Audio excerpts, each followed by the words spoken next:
दोस्तों नमस्कार, कैसे हो आप सब। आशा करता हूँ अच्छे होंगे। दोस्तों आज है दिन वेडनेसडे का और आज डेट है 5 जुलाई 2023 और दोस्तों अभी टाइम हो रहा है 8:02 हो चुके हैं रात के और मैं पहुंच गया हूँ राजोपुरी की रेड लाइट पे। और लास्ट ड्रॉप मैंने किया था दिल्ली कैंट के पास, सदर बाजार के पास, और वहाँ से आ रहा हूँ मैं खाली क्योंकि अभी डिवाइस भी बंद किया है। राइड्स आ तो रही थी, 2 राइड्स आ रही थी, एक द्वारका सेक्टर 2 की, बट उसका पिकअप 4 किलोमीटर दूर से हो रहा था, और दूसरी एक आ रही थी मोहम्मदपुर, शाहबाद मोहम्मदपुर की, जो आपका उधर सेक्टर 21 की तरफ बैक साइड में। तो वो थोड़ा सा डिफरेंट था। 52 मिनट्स बता रहा था सिर्फ 10 किलोमीटर के। तो मैंने सोचा यार अब घर जाना है। अब क्या है कि मॉर्निंग में आज दोस्तों निकला था बहुत जल्दी, और निकला था मैं करीब 5:15 बजे। तो पहली ट्रिप्स मेरे पास आई थी ओला के अंदर। ओला में जो ट्रिप्स मैंने सोचा कल इसने वार्निंग दी थी, तो आज यार इसकी ट्रिप्स बिना स्किप किए मैं उठाता हूँ और देखता हूँ कहाँ की आती है। तो पहली बुकिंग मेरे पास आ गई थी, ऑनलाइन पेमेंट की थी, दिल्ली कैंट रेलवे स्टेशन की। तो वो बुकिंग एक्सेप्ट करी। एक्सेप्ट करके बाद में मैंने जब मतलब कस्टमर के नाम के पास देखा तो वो शेड्यूल बुकिंग थी। अब 5:15 बजे बुकिंग मिल गई। 5 मिनट में, मैं 2 मिनट में कस्टमर की लोकेशन पर पहुंच गया। उसने बोला भैया मैंने तो 5:30 की बुकिंग डाली हुई है शेड्यूल में। तो मैंने कहा तो कह रहा आप वेट करो। तो ये लगा लो 5:30 की बुकिंग से 5:35 ही कर दिया कस्टमर ने आते आते। तो 10 किलोमीटर की ट्रिप है उनको मैंने छोड़ा। उससे पहले ही मेरे पास एडवांस में गुजरावाला टाउन की बुकिंग आ गई थी। तो मैंने सोचा यार ले ली जाए। अब इसको स्किप करूंगा तो पता नहीं क्या पता कोई एक्शन ले ले। फिर मैंने बिना स्किप किए बुकिंग उठाई। फिर नांगल के पास से ही बुकिंग थी, जनकपुरी से। तो वो भी शेड्यूल की बुकिंग अनफॉर्चुनेटली। तो उसमें भी 15 मिनट वेट करना पड़ा कस्टमर की। वो कहता है भैया मैंने तो इतने बजे की बुकिंग लगा रखी थी। तो उनका मतलब 6:15 की लगा रखी थी उन्होंने, और मैं पहुंच गया था 6 बजे उनकी लोकेशन पे। तो फिर फटाफट वो तो खैर 5 मिनट पहले ही आ गए थे। उनको मैंने बोल दिया था मैं आ गया हूँ सर। तो कहते आप वेट करो मैं आ ही रहा हूँ। तो उनको मैंने गुजरावाला टाउन के पास, मतलब मॉडल टाउन मेट्रो स्टेशन के पास में ही ड्रॉप था, तो वहाँ पर ड्रॉप किया। उसके बाद मैंने खोली थी इन ड्राइव। तो बुकिंग्स आ नहीं रही थी ऊबर में, तो ओला में चलाने का मन नहीं था। मैंने कहा 2 बुकिंग्स ऐसी इसने मतलब शेड्यूल वाली दे दी है, तीसरी पता नहीं कहाँ की ये देगा। इससे बढ़िया 2 बुकिंग बहुत है। ओला में कर लिया, अब ऊबर ऑन करते हैं। तो ऊबर में आई नहीं। उससे पहले इन ड्राइव में टक्कर गई थी। मतलब 18 किलोमीटर की ट्रिप में 300 रुपये की मैंने रेट लगाया था। मतलब रेट तो ज़्यादा लगा रहा था बट बंदा एक्सेप्ट नहीं करता। फिर मैंने कहा चलो यार 18 किलोमीटर में 300 रुपये मिलेंगे, 30 रुपये कट के भी आपको 270 रुपये मिल जाने हैं। तो 270 भी ठीक है। ऊबर में या ओला में लेकर आओगे तो वही आपको 200 रुपये देगा, तो उसमें 70-80 रुपये एक्स्ट्रा मिल ही रहे हैं आपको। तो फटाफट मैंने उनको एम्स छोड़ा। तो उस कस्टमर को जाना था आनंद विहार, भी कहता है 1 घंटे बाद जाना है आनंद विहार। तो मेरा नंबर ले लिया था, कॉल करी उसने मुझे। तो वो फ्री हो गया था 15 मिनट में एम्स से। तो कहता भैया आप यहीं हो। मैंने कहा नहीं यार मैं तो निकल गया हूँ, इंदरपुरी की बुकिंग मेरे पास मिल गई थी। तो वो कहता है यार आनंद विहार के लिए। मैंने को मुझे 10 मिनट दो, मैं पूछता हूँ किसी भाई को।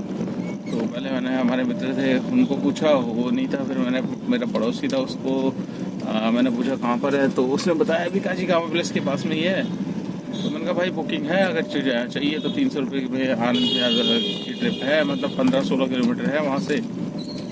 तो अगर लेनी है तो बता। कहते ठीक है। तो 300 रुपये में वो ट्रिप मैंने उधर फॉरवर्ड कर दी। तो किसी का भला होना चाहिए दोस्तों। देखो अब वैसे ऊबर पे लेके जाओगे 200 बिल बनेगा, 180 बनेगा, 16 मुश्किल से एम से 16-17 किलोमीटर का डिस्टेंस। तो 300 रुपये कोई वो नहीं है। तो इसलिए वो ट्रिप उस भाई को दी। फिर मैं मतलब आज फिर मेरे को इंदरपुरी से मिल गई थी फरीदाबाद साइड की बुकिंग। तो फरीदाबाद की मिल गई थी लंबी ट्रिप 42 किलोमीटर की। तो उनको मैंने ड्रॉप किया। उनकी ट्रिप्स में मेरे को जो फेयर मिला था वो तकरीबन 530 रुपये मिल गए थे, और 100 रुपये का स्टेट टैक्स मिल गया। तो 100 रुपये वो और 630 रुपये का टोटल बिल मिल गया था मेरे को। और उसके बाद फिर मैं मेरे को वहीं से डायरेक्ट मिल गई थी मानेसर सेक्टर 83 की बुकिंग ऊबर में ही। तो मैंने कहा यार इसको जब मिल रही है, देखो काम आपको, देखो पहले तो यही है कि फरीदाबाद में हो आप, और फरीदाबाद में अगर आपके राइड आ रही है तो उससे बढ़िया बात तो नहीं हो सकती। चाहे कहीं की भी हो, बस ले लो उसको, कर लो। तो वही चीज़ मैंने करी, बैक टू बैक बुकिंग मारी। आज मानेसर साइड पे चला गया था। मानेसर से फिर मेरे पास 1.3 के सर्च में मिल गई थी उद्योग विहार की। तो सीएनजी ऑलरेडी रेड पे हो चुकी थी मेरी, मतलब मानेसर तक में। फिर उसके बाद रेड में ही मैं उद्योग विहार लेकर आया। उद्योग विहार से फिर मैं आ गया था फेस DLF उधर यू ब्लॉक की साइड में। तो यू ब्लॉक पहुंचा। यू ब्लॉक पे वहीं पे थोड़ी देर रुका था। फिर मेरे पास आ गई थी निज़ामुद्दीन साइड की बुकिंग, जंगपुरा की। तो सीएनजी थी 10-15 किलोमीटर चलती, तो 10-15 मतलब 15 किलोमीटर चलाई। उसके बाद जैसे ही मैं RTR फ्लाईओवर के पास पहुंचा वैसे ही सीएनजी पूरी ख़त्म हो गई, पेट्रोल पे आ गई थी गाड़ी। तो 5-6 किलोमीटर मैं चाणक्यपुरी तक लेकर गया हूँ पेट्रोल पर। उसके बाद फिर सीएनजी डलवाई। सीएनजी डलवा के फिर उनको निज़ामुद्दीन छोड़ा। निज़ामुद्दीन से फिर मेरे पास जो बुकिंग आई थी वो इधर की आ गई थी, क्या कहते हैं आपका ये लक्ष्मी नगर साइड की। तो लक्ष्मी नगर से फिर मेरे पास आ गई इन ड्राइव में एक बुकिंग और अटक गई थी हौज खास की, IIT गेट के पास की। तो वो मैंने उठा ली थी 290 रुपये में। तो 15 किलोमीटर की थी, 290 में उठाई। 30 रुपये अगर कमीशन भी करते हैं तब भी आपके पास 15 किलोमीटर में 260 रुपये मिल रहे हैं। तो वो लेके फिर मैंने ऊबर में लोकेशन डाल दी थी। ऊबर में मेरे पास आ गई थी दिल्ली गेट की। तो यहाँ पर मैं लास्ट ड्रॉप करके दोस्तों अभी मतलब घर की तरफ पहुँच गया। तो दोस्तों आज हम बात करेंगे ओला उबर के बारे में ही। और दोस्तों जैसे कि आपको पता है DL 190 गाड़ी की मतलब जो परमिट थी उसकी डेट एक्सटेंड हो गई है, ठीक है। जिसकी 8 साल वैलिडिटी थी वो 15 साल हो गई है, 7 साल और मिल गई है। तो ऐसा सुन मेरे पास कई भाइयों के फ़ोन भी आए कंफर्म करने के लिए कि भाई वाकई में ये सच हुआ है कि नहीं। तो मैंने उनको कंफर्म बता भी दिया और लेटर भी दिखा दिया है, ठीक है। और अभी दोस्तों एक अपडेट मेरे को ये देना है कि जो भाई परमिट रिन्यू करा रहे हैं अपनी, जैसे आपका ऑप्शन तो उसमें रेनू का देखिए ऑनलाइन भी हो जाता है, बाकी आपके ऊपर है आप किसी एजेंट से कराना चाहते हैं। तो मेरे पास जिस भी भाई का नंबर आता है मैं आप जिससे काम कराता हूँ मैं उसका नंबर शेयर कर देता हूँ अपने उस पर। तो अभी दोस्तों जिस भी भाई की मतलब गाड़ी की उन्होंने मतलब परमिट रिन्यू करा ली है, उसके बाद वो देखिए कई लोग कन्फ्यूजन ये हो जाते हैं कि कई भाइयों ने क्या है कि किसी की सेकेंड हैंड गाड़ी ले ली है, अब सारे पेपर उन्होंने रिन्यू कराए तो उनको ज़्यादा नॉलेज नहीं है।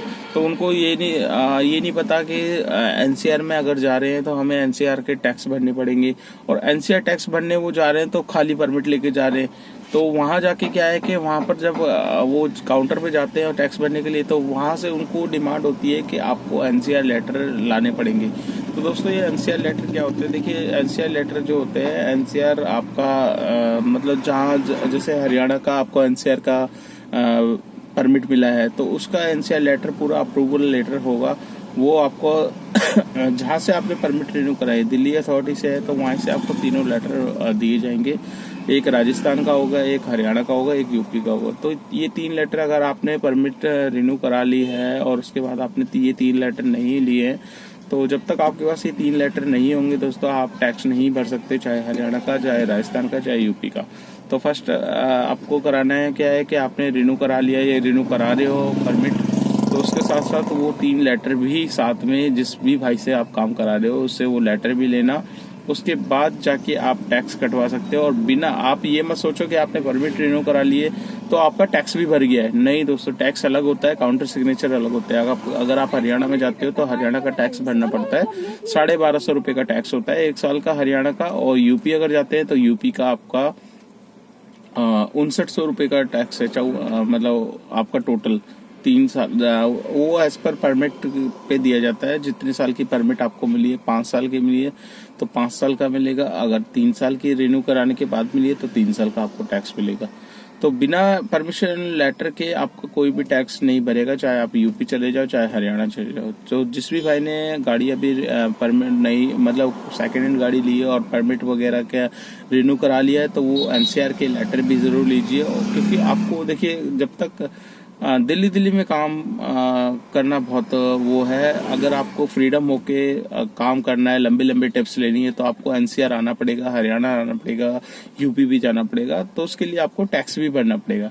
ठीक है दोस्तों, तो ये एक छोटा सा अपडेट देना था मुझे और आज का मैं काम आपको बताता हूँ। आज का मेरा काम कितना हुआ है। आज मैं निकला था मॉर्निंग में 5:15 बजे निकला था दोस्तों और अभी 8:15 बज चुके हैं। तो तकरीबन 5 से 5 12 6 13 14 15 15 घंटे तकरीबन हो चुके हैं, जिसमें से 1 घंटा मैंने गाड़ी को रेस्ट दिया था, पूरा का पूरा 1.5 घंटा मैंने रेस्ट दिया है। तो 15 घंटे में से 1.5 घंटा आप मतलब हटा लो चाहे तो 14 घंटे आप मान के चलो, 14 घंटे का मेरा काम है। यहाँ पर आपको दिखा देता हूँ, 1836 रुपये का मेरा काम है ऊबर का, और इसमें मेरे को 230 रुपये का टोल मिला है। एक तो बदरपुर के नीचे का 30 रुपये एक्स्ट्रा आ गया था, और 100 रुपये स्टेट टैक्स हो गया, और 100 रुपये एमसीडी हो गया। तो 230 रुपये का टोल हो गया, 1836 ये हो गए, तो हो गए आपका 2060 रुपये। तो 2060 रुपये ये हो गए, प्लस जो ओला में मैंने बुकिंग करी है वो दिखाया था आपको, 374 रुपये की ओला में बुकिंग है मेरी, ठीक है। तो 374 मतलब 400, तो 2400 रुपये ये मान के चलिए, 2400 का ये हो गया। और प्लस मेरी जो इन ट्रैप में ट्रिप्स हुई है, इन ट्रैप में मेरी 2 ट्रिप्स हुई है, एक हुई है 300 रुपये की, एक हुई है मेरी 290 रुपये की। तो दोनों में से कमीशन 30 और 50 रुपये हटा लो, 600 बनते हैं, तो 550 मान के चलो आप। तो आपका 2400 प्लस 550, 2950 रुपये। तो राउंड फिगर मान लीजिए पूरा का पूरा 3000 का मेरा एक्यूरेट काम हो चुका है, ठीक है। 3000 में 200 रुपये आप जो टोल मैंने लगाया उसको हटा लो, 2800 रुपये का मेरा काम है। 2800 में जो मेरी सीएनजी मैंने कल पड़वाई थी वो 643 रुपये की पड़वाई थी, और उसके बाद मैंने आज सीएनजी डलवाई है 586 रुपये की। तो 643 प्लस 586 1100 मतलब तकरीबन राउंड फिगर मान लो 1200 रुपये तक की सीएनजी मेरी आ चुकी है। 1200 में मेरी जो सीएनजी अभी बची हुई है वो आधी से ऊपर सीएनजी है, तो तकरीबन 1200 में से आप 300 रुपये तक की सीएनजी मान के चलो मेरे पास अभी है। तो 300 रुपये की सीएनजी है तकरीबन, या 400 रुपये की मान लीजिए, क्योंकि दो पॉइंट से ऊपर ही है मेरे पास। तो 800 रुपये तक की मेरी सीएनजी पूरी की पूरी कंज्यूम हो गई है। राउंड फिगर मैं बता रहा हूँ 800 रुपये की, 2800 का काम हुआ है, 800 रुपये की सीएनजी लगी है। बचे 2000 रुपये, 2000 में से 300 रुपये गाड़ी की maintenance, fitness, permit, insurance, tyre घिस रहे हैं, और पेट्रोल पे भी गाड़ी चल रही है। तो ये 300 रुपये मैंने इसमें से निकाल लिए, बचे कितने 1700 रुपये। तो आज की नेट इनकम है दोस्तों 1700 रुपये, और गाड़ी मेरी चली है 282.4, तो 282 किलोमीटर गाड़ी चली है, और नेट अर्निंग आ रही है 1700 रुपये की, ठीक है। अगर टोल को लगाओगे तो वो लमसम 2000 आप समझ लो, तो ये 2000 तक का काम हुआ है, वो भी 13 घंटे में मान के चलिए। तो उससे भी ज़्यादा हो सकता है, आपके ऊपर है, पर ये काम बहुत कम है दोस्तों, मेहनत बहुत ज़्यादा हो रही है, रेट्स बहुत कम मिल रहे हैं। काफ़ी भाई मुझे व्हाट्सएप वगैरह पे भी बोल रहे हैं कि रेट्स कुछ साल पहले बहुत मिलते थे। देखिए सबको पता है कुछ साल पहले बहुत अच्छा रेट होता था, बट क्या है कि अकेले ड्राइवर कुछ नहीं कर सकता ना दोस्तों, सब कुछ आपको भी पता है यूनियन के हाथ में होता है। यूनियन अगर चाहे तो सब कुछ हो सकता है। हम लोग एक सपोर्ट कर सकते हैं यूनियन को, बट हम अकेले चाहे कि कंपनी से लड़ना, क्योंकि रेट बढ़वाना ये सब चीज़ें सरकार की, गवर्नमेंट की और यूनियन की होती है। यूनियन अभी कुछ सोच नहीं रही है, यूनियन अगर चाहे तो बहुत कुछ हो सकता है। तो मेरी उन भाइयों से यही रिक्वेस्ट है कि दोस्त हमें मत बोलो, हम तो अपनी तरफ से अपना सारा का सारा बताते हैं। और कभी किसी को, आपने ये भी देखा होगा मेरी वीडियो में कि मैं किसी को प्रेफर नहीं करता कि इस लाइन में आने की, बट काफ़ी लोग आना चाहते हैं, ठीक है। हर किसी की इच्छा है यार, हर किसी का काम है, देखो कंपटीशन हर जगह है। मैं नहीं बोलता किसी को कि भाई इस लाइन में इतना है, मैं हर बार यही बोलता हूँ कि भैया अगर आना है तो पहले गाड़ी किसी की लेके चला लो, तब आपको खुद पता चल जाएगा इस लाइन में पैसा है कि नहीं। क्योंकि दूर के ढोल सुहाने बहुत लगते हैं, हर किसी को मतलब देखने में इतना अच्छा लगता है, 4000 का काम, 3000 का काम, 5000 का काम करते हैं ना, जब पता चलता है उसके बाद जब उसके खर्चे निकालते तब एक्यूरेट इनकम आती है दोस्तों। तो रेट बहुत अच्छा मिलता था कोविड से पहले, अब जो कि डाउन हो गया है, 30% हर चीज़ में रेट बढ़े हैं। बट ड्राइवर का तो आप देखिए शोषण तो हो ही रहा है हर जगह, कंपनियां अपने मनमाने उस पर चल रही है, ठीक है। तो इसलिए ड्राइवर पिस रहा है हर जगह, तो अभी कर क्या सकते हैं दोस्तों। देखिए वही चीज़ है कि सारी की सारी चीज़ें डिपेंड करती है यूनियन पे और गवर्नमेंट पे। अगर यूनियन वाले चाहें, गवर्नमेंट से रिक्वेस्ट करें तो सारे काम हो सकते हैं। एक अकेला बंदा चाहेगा तो नहीं होगा सारे के सारे। तो आप समझ सकते हैं ड्राइवर की भी मजबूरी, वो भी अपनी फैमिली से जुड़ा हुआ है, सब चीज़ें हैं। तो दोस्तों इस ब्लॉग को कर लेते हैं यहीं पे एंड। आपको वीडियो कैसे लगी लाइक कर देना, चैनल पे फर्स्ट टाइम है तो चैनल को सब्सक्राइब कर लेना। अगर आप मेरी वीडियो फेसबुक पेज पे देख रहे हो तो उसको भी फॉलो कर लेना, ज़्यादा शेयर करना। जितना वीडियो शेयर करोगे उतनी वीडियो आगे पहुंचेगी, उन भाइयों के पास जाएगी जो जानना चाहते हैं ओला उबर में आजकल कितना काम है। तो चलिए दोस्तों वीडियो को एंड करता हूँ और आपसे मिलता हूँ कल नेक्स्ट डे नेक्स्ट रनिंग पे। तब तक के लिए बाय बाय।